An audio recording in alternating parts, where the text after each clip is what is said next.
করছি। আমার সহপাঠীর নাম রিয়াজ শেখ। কি গো রিয়াজ দা, আজ শুক্রবার বেলা 11টার সময় কোথায় যাচ্ছ? আরে একটু এসডিও অফিস যাব, তারপর পার্টি অফিস, তারপর বাড়ি ফিরবো। সে কি গো রিয়াজ দা, আজ শুক্রবার, তুমি নামাজ পড়তে যাবে না?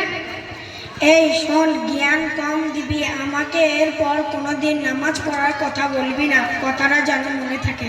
সে কি গো রিয়াজ দা, হুজুর সাল্লাল্লাহু আলাইহি সাল্লাম বলেছেন, যে ব্যক্তি পর 3 সপ্তাহ জুমার নামাজ পড়বে না সে তো মুনাফিকদের অন্তর্ভুক্ত হয়ে যাবে, এমনকি মুসলমানদের খাতা থেকে তার নাম কাটা পর্যন্ত যেতে পারে। তুমি আমাকে এমন বলছো কেন?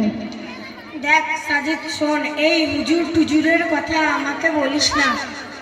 সে কি করি আজদা, সেই দিনই তো হুজুরের খুব প্রশংসা করছিলে, আজ আবার কি হলো? তুমি এত রেগে যাচ্ছ কেন? এই শোন, কে কেমন আমার বোঝা হয়ে গেছে, আমাকে এর কাউকে চিনতে বাকি নেই, সুতরাং আমাকে আমার বুঝ মতো চলতে দে। তোমার কথাগুলো শুনে আমার স্বপ্ন দেখার মতো মনে হচ্ছে। তুমি কি তুলে বলবে তোমার রাগ হওয়ার কারণটা কি? এই শোন, আর হুজুরের কথা বলিস না। আগে বলো তো, তবে জানবো। তবে শোন, আমাকে অনেক কথা বলে মসজিদ নিয়ে গেল, আর আমি কিছুতেই যাব না, আর হুজুরও শুনবে না, সেই তো আমাকে বারবার বলে মসজিদ নিয়ে গেল। সে তো ভালো কথা। আরে আগে শোন তো আমার পুরো কথা। আমাকে মসজিদ নিয়ে গিয়ে মসজিদ ভর্তি লোকের সামনে কি অপমানটা না করলো, তা সে ভাষা দিয়ে তোকে বোঝানো যাবে না। আমি তো মোটেই মসজিদ যেতে চেয়েছিলাম না, হুজুর জোর করে মসজিদ নিয়ে গিয়ে এমনভাবে অপমান করলো, এটা কি ঠিক হলো তুই বল? আরে ভাই, আগে বলো তোমাকে কি বলে অপমান করলো, একটু শুনি। আর তোমাকে অপমান করলো এটা বুঝলে কি করে? আমাকে নয়তো কাকে বলেছে? হুজুর বলেছে মদ খাওয়া, ঘুষ খাওয়া, সুদ খাওয়া, মিথ্যা কথা বলা ইত্যাদি সব শয়তানের কাজ। তাহলে আমি কি শয়তান? আমি কি বুঝি না এই কথাগুলো কাকে বলা হচ্ছে? নয়, হুজুরের সাথে কি তোমার কোনো রাগারাগি আছে? না তো, অবশ্যই নয়। তাহলে তুমি বুঝলে কি করে? আর তুমি জানো এই কথাগুলো কোরআনে হাদিসের?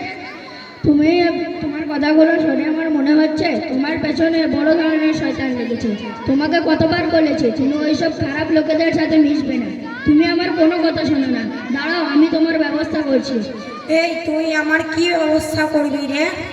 তুমি কি কথাগুলো বলেছো সব মনে আছে তো? আমি সব আব্বুর কাছে বলছি।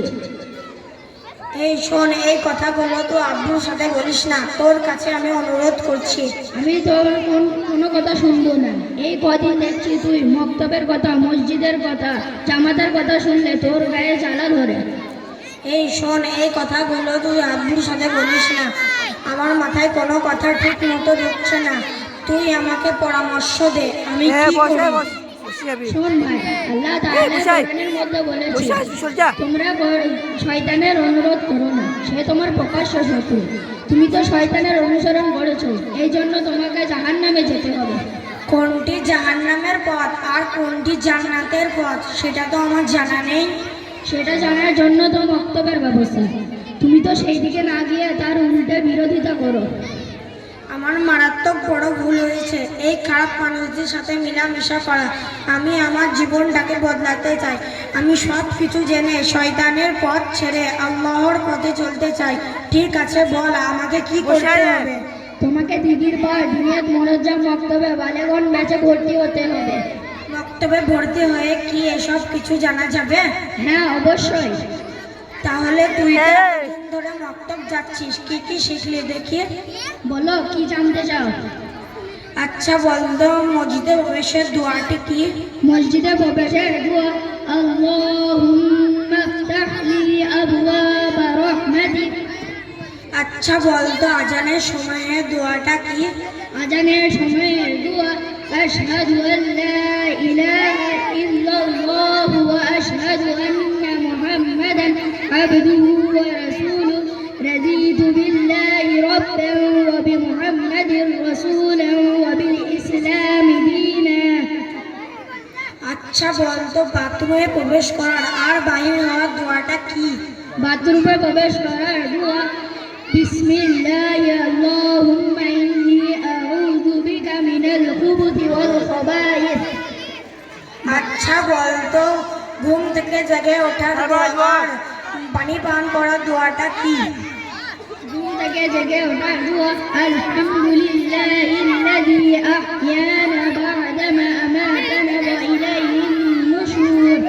পানি পান করার পরে দোয়া আলহামদুলিল্লাহিল্লাযী সাকানা আযাবান ফুরাতান বিরহমাতিহি ওয়া লাম ইয়াজআলহু মিলহান উজাজান লিযুনুবিনা। আচ্ছা, ভালো দেখছিস, তুই তো মক্তব দিয়ে অনেক কিছু শিখেছিস। ঠিক আছে, কাল থেকে আমিও তোর সাথে মক্তব যাব ইনশাআল্লাহ। আসসালামু আলাইকুম ওয়া রাহমাতুল্লাহ।